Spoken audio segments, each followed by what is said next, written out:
What's up? It's the... What the hell was that?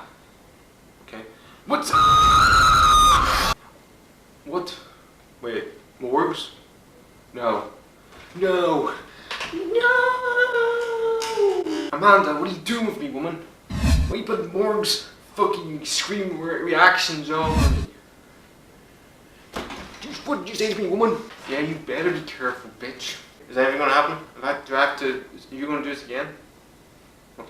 What's up, everyone? It's the Natural here, and welcome back to another video on the channel where we're back again predicting matches for the weekend. Now, in the last matches I predicted last week, I think I only got any right whatsoever. So I should actually put a tally. I think how many I actually got right so far in this, since I've done this show. So it's not good. You suck. But we're going to begin with the FA Cup 5th round, the repeat of the FA Cup final last year. It is Chelsea versus Manchester United, and we're going to start off with Chelsea, who have been an absolutely catastrophic mess recently after getting their worst defeat ever in Premier League history. The biggest defeat they've ever had since they got beat by Nottingham Forest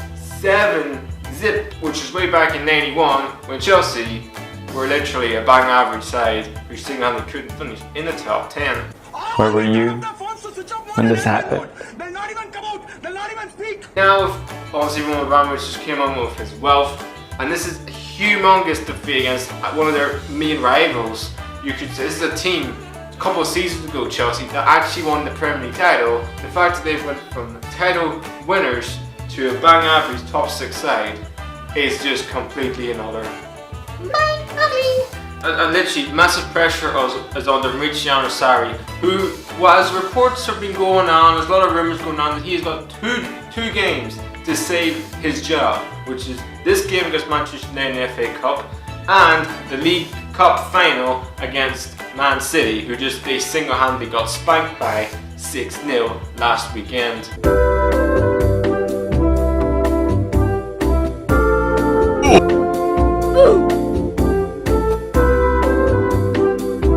Some of the players came out and said they're not really happy with the way Chelsea are. They don't really like what the philosophy of Sarri's tactics and don't like his style of football. That's not good. That's not what you want to hear as a Chelsea supporter. As for Manchester United, their little unbeaten run on Ole Gunnar Solskjaer has ended. PSG went to Old Trafford and played them off the pitch. They were outstanding Paris Saint-Germain. Manchester United, you just go to show the gulf between them being in terms of fighting as a league club again is way off. They're so far away from it. You watch this game, Marquinhos, Verratti could just boss the midfield against Pogba, who's a World Cup winner, and Matic and Herrera. You also look at Alexis Mbappe. He had pace to burn on that second goal. Freaking hell, he made Eric Bailly and Lindelof look like a freaking Sunday League defenders. And Di Maria, who had the biggest chip on his shoulder I've ever seen, he went there and he was outstanding. A force to be reckoned with against Manchester United. So we all knew Ole Gunnar Solskjaer wasn't going to go a whole from now to the end of the season winning all the matches. We all knew he was going to have little hiccups from here and there. And for me, PSG wiped off the park. I actually think for Manchester United to beat Chelsea 2-1, and that will probably add more and more pressure to Sarri as a Chelsea manager. Now we're heading to Serie A, and it is a massive top 4 battle between Atalanta and AC Milan, and these two teams are separated by 1 point. AC Milan are 4th in the league right now, have that last Champions League spot. Atalanta are 5th in the league and are catching them, and for me I think are the only side I feel right now that can actually fight AC Milan for last Champions League spot. And they're also in the semi-final of the Coppa Italia. They have a huge opportunity to win a trophy this season, which would be humongous for them, because the thing of the rise they've gone, they've got some really good players. They have an outstanding manager who's doing a phenomenal job. Zapata has been their player of the season. He's been scoring goals for fun. 10 goals in 15 games. Up there with Ronaldo and Quagliarella fighting for that. He's incredible. He's having a stellar season. As for AC Milan, they're also playing with a lot of freedom. Their form has been excellent. The striker they signed from Genoa has been an astonishing goal scoring form. I think he's now scored 4 or 5 goals since he's been there. Phenomenal. He's really looked like a very proven striker. He reminds me of a young Robert Lewandowski, and he's so much pace. He's powerful. His first touch is immaculate. His finishing is outstanding for a guy who I didn't even knew started the season. Phenomenal. I wouldn't know him now because he looks like an absolute prospect for the future. And you also say that the other player this time, the South American, I think it was Panena, he looks a really good player. He also scored on his first goal for AC Milan in the last game. So this AC Milan team are playing with so much confidence. Gattuso has really impressed me in recent months. I've been giving this man a lot of stick, but he's impressed me a lot. He's impressed me as obviously a coach. And maybe he just needs time to implicate his ideas on this team, and he's doing really well. And so this is not an easy game to predict. I just feel AC Milan will just nick this by a goal, and I think it's the man at the minute, the man everybody's talking about for AC Milan, their number 19, will score the winner. Now we're going to take a train journey to Germany, and it is Frankfurt against Gladbach. Gladbach lost their first game at home this season, again, and that was a very terrible performance from them. They lost 3-0 to Hertha Berlin, which puts a little bit of pressure on them because the teams behind them are catching them, and one of them is Frankfurt, who got a point this weekend. Who got a point last weekend against RB Leipzig. I think that's a really good point for them, even though they had so many chances. Frankfurt, they were the better side, they just could not score. And this is not an easy game for Gladbach because a lot of Gladbach's form. Yes, they are probably one of the best teams in the Bundesliga this season, but they're only 5 points or 6 points of being outside the top 4. So they need to just get back on that winning form and continue throughout the rest of the season so they can finish in the top 4 of the season. But Frankfurt are not an easy team. They have a very good home form this season, and we've seen in previous games against Dortmund and many others, they are not an easy team to play against. And especially as the underdog, where they probably go into this game, they really thrive on that. And obviously they have probably an outstanding striker in Jovic, who's been scoring the goals for fun this season. And this isn't an easy game, but I'm just sitting on the fence. I'm going for a 1-1 draw. And now heading back to Italy, and it is in Serie A, and it's crisis Inter Milan play Sampdoria. And the reason why I say crisis Inter Milan, because they have had a shocking 2 weeks. Inter Milan are not in good form. Second of all, massive pressures on Spalletti. He's under humongous pressure. They're not filling appearance. I don't think he'll be there next season, to be honest, because they didn't get into the last round of the didn't get into the last 16 of the Champions League. They bottled that. Also, Inter Milan fans are not happy. And second of all, Mario Icardi was not in the squad for the Europa League tie in the round of 32, which they played obviously on Thursday. And why was that? Was it because he was injured? Was it because he was illness? Was it because his wife was, I don't know, having another child? No, it was nothing to do with that. He just didn't turn up for training. He didn't turn up. How could you be that shallow of a man? Now, Mario Icardi, he's one of my favourite players. He's had an outstanding career at Inter Milan. He's one of his goals and his record for what he done at Inter is incredible. But I have no excuse as a player for what you've done to literally just throw your teammates on the bus and you don't even have the audacity to go to training. The audacity, you're the captain for goodness sake. You should lead as an example. And do that, man, I've lost any respect for you as a player for what you just done. He's been stripped of the captaincy.